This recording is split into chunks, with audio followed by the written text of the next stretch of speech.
Hello दोस्तों, कैसे हैं आप सब। उम्मीद है अच्छे होंगे और अपना ध्यान रख रहे होंगे। आज मैं आप सभी के लिए कहानी लाई हूँ, बगुला भगत और केकड़ा की कहानी। और अगर आपको कहानी अच्छी लगती है तो इसे लाइक करना और साथ ही साथ अपने दोस्तों में, परिवार वालों में शेयर कर देना। और हाँ, अगर चैनल पे नए हैं तो सब्सक्राइब करना मत भूलना, ताकि ऐसी ही कहानियाँ और लाती रहूँगी और आपको उसका नोटिफिकेशन मिलता रहेगा। तो चलिए सुनाती हूँ कहानी, बगुला भगत और केकड़ा की कहानी। एक जंगल था जिसमें बहुत बड़ा तालाब था और उस तालाब में जो है अनेक प्रकार के जीव जंतु रहते थे, जैसे कि पक्षी, मछलियाँ, कछुए, केकड़े, क्योंकि वहाँ पे पर्याप्त मात्रा में भोजन सामग्री थी। पास में ही एक बगुला रहता था जिसे मेहनत करना, परिश्रम करना बिल्कुल भी अच्छा नहीं लगता था। उसकी आंखें भी कमज़ोर थी। मछलियाँ पकड़ने के लिए तो मेहनत करनी पड़ती है जो उसे खलती थी। इसीलिए आलस्य के मारे वो प्रायः जो होता था अक्सर ही भूखा रह जाता था। एक टांग पर खड़ा यही सोचता रहता, क्या उपाय किया जाए कि बिना हाथ पैर हिलाए रोज भोजन मिल जाए। एक दिन उसे एक उपाय सूझा तो वह उसे आजमाने बैठ गया। बगुला जो है तालाब के किनारे खड़ा हो गया और लगा आंखों से आंसू बहाने। एक केकड़े ने उसे आंसू बहाते देखा तो उसके पास आया और पूछने लगा, मामा क्या बात है, भोजन के लिए मछलियों का शिकार करने की बजाय तुम खड़े खड़े आंसू बहा रहे हो। बगुले ने जोर की हिचकी ली और भर्राए गले से बोला, बेटे मैंने बहुत कर लिया मछलियों का शिकार, अब मुझसे ये पाप कार्य नहीं होगा, अब मैं नहीं करूँगा। मेरी आत्मा जो है जाग उठी है, इसीलिए मैं पास में आई हुई मछलियों को भी नहीं पकड़ रहा हूँ, तुम तो देख ही रहे हो। केकड़ा बोला, मामा अगर शिकार नहीं करोगे, कुछ खाओगे नहीं तो मर नहीं जाओगे।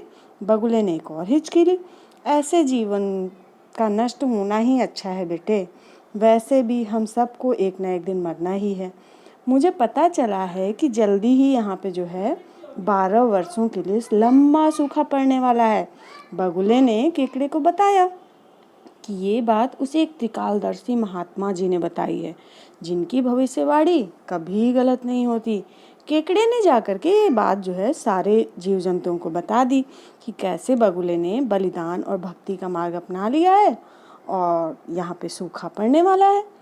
तो फिर उस तालाब के जितने भी जीव जंतु थे, सारे के सारे मछलियाँ, कछुए, केकड़े, बत्तख, सारस जो भी रहते थे उस तालाब के अंदर, वो दौड़े दौड़े बगुले के पास गए और बोले, भगत मामा अब तुम ही कुछ सोचो, कोई बचाव का रास्ता बताओ, अपना दिमाग लगाओ, बुद्धि लगाओ, और तुम तो महाज्ञानी बन ही गए हो। बगुले ने कुछ सोच के बोला कि वहाँ से जो है कुछ दूर पे एक जलाशय है जिसमें पहाड़ी का झरना जो है बह के गिरता रहता है और वो कभी नहीं सूखता। यदि जलाशय के सभी जीव यहाँ से वहाँ चले जाएं तो रास्ता निकल सकता है, बचाव हो सकता है। अब समस्या ये थी कि वहाँ तक जाया कैसे जाए। बगुले भगत ने ये समस्या भी सुलझा दी। मैं तुम्हें जो है एक एक करके अपनी पीठ पे बैठा के वहाँ तक पहुँचाऊँगा, क्योंकि अब मेरा जो भी जीवन बचा हुआ है, शेष जीवन, वो दूसरों की सेवा करने के लिए ही तो बचा हुआ है, वो उसी में जाएगा मेरा ये जीवन।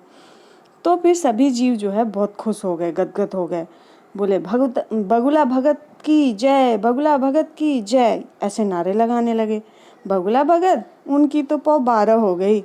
वो जो है रोज एक जीव को अपनी पीठ पे बिठा करके ले जाते और कुछ दूर ले जाकर एक चट्टान के पास उसे पटक देते और पटक कर मार कर खा जाते। कभी मूड हुआ तो भगत जी जो है 2 फेरे भी लगा देते थे और 2 जीवों को चट कर जाते। तालाब में जानवरों की जो है धीरे धीरे संख्या घटने लगी। चट्टान के पास मरे हुए जीवों की हड्डियों का ढेर बढ़ने लगा और भगत जी उनकी तो सेहत बनने लगी। खा खा के अब वो खूब मोटे हो गए, मुख पे लाली आ गई, पंख जो है चर्बी के तेज से चमकने लगा। उन्हें देखकर दूसरे जीव कहते, देखो दूसरों की सेवा का फल और पुण्य भगत जी के शरीर को लग रहा है। बगुला भगत जी मन ही मन खूब हंसता। वो सोचता कि देखो दुनिया में कैसे कैसे मूर्ख जीव भरे पड़े हैं जो सबका विश्वास कर लेते हैं। ऐसे मूर्खों की दुनिया में थोड़ी चालाकी से काम किया जाए तो मज़े ही मज़े हैं। बिना हाथ पैर हिलाए खूब दावत उड़ाई जा सकती है। बहुत दिन तक जो है ऐसा ही क्रम चलता रहा। एक दिन केकड़े ने बगुले से कहा, मामा तुमने इतने सारे जानवरों को यहाँ से वहाँ पहुँचा दिया, लेकिन मेरी बारी अभी तक नहीं आई। भगत जी बोले, बेटा आज तेरा ही नंबर लगाते हैं, आ जा बैठ जा मेरी पीठ पे। केकड़ा खुश होकर बगुले की पीठ पे जाकर बैठ गया। जब वो चट्टान के पास पहुँचा तो वहाँ पे हड्डियों का पहाड़ देख के उसका माथा ठनक गया। वो हकलाया, ये हड्डियों का ढेर कैसा है? ये जो है जलाशय कितनी दूर है मामा? बगुला भगत ठां ठां करके खूब हंसा और बोला, मूर्ख, वहाँ कोई जलाशय वलाशय नहीं है। मैं एक एक को पीठ पे बैठाकर यहाँ लाकर खाता रहता हूँ। आज तू मरेगा। केकड़ा जो है सारी बात समझ गया। केकड़ा सारी बात समझ गया। वो सिहर उठा, लेकिन उसने हिम्मत नहीं हारी और तुरंत ही अपने पंजों को आगे बढ़ाकर उस दुष्ट बगुले को की जो है गर्दन दबा दी और तब तक दबाए रखी जब तक कि उसके प्राण पखेरु नहीं उड़ गए। फिर केकड़ा बगुले का भगत का कटा हुआ सिर लेकर के तालाब के पास लौटा और सारे जीवों को सच्चाई बता दी कि कैसे दुष्ट बगुला भगत उन्हें धोखा दे रहा था। तो दोस्तों, इस कहानी से क्या सीखा? किसी की भी बातों पर आंख मूंद के विश्वास नहीं करना चाहिए और अगर कभी मुसीबत आ जाए तो पूरे धैर्य के साथ और बुद्धिमानी से कार्य करना चाहिए।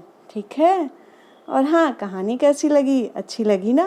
तो इसे लाइक करना और साथ ही साथ शेयर करना और अगर चैनल पे नए हो तो सब्सक्राइब करना मत भूलना। ठीक है?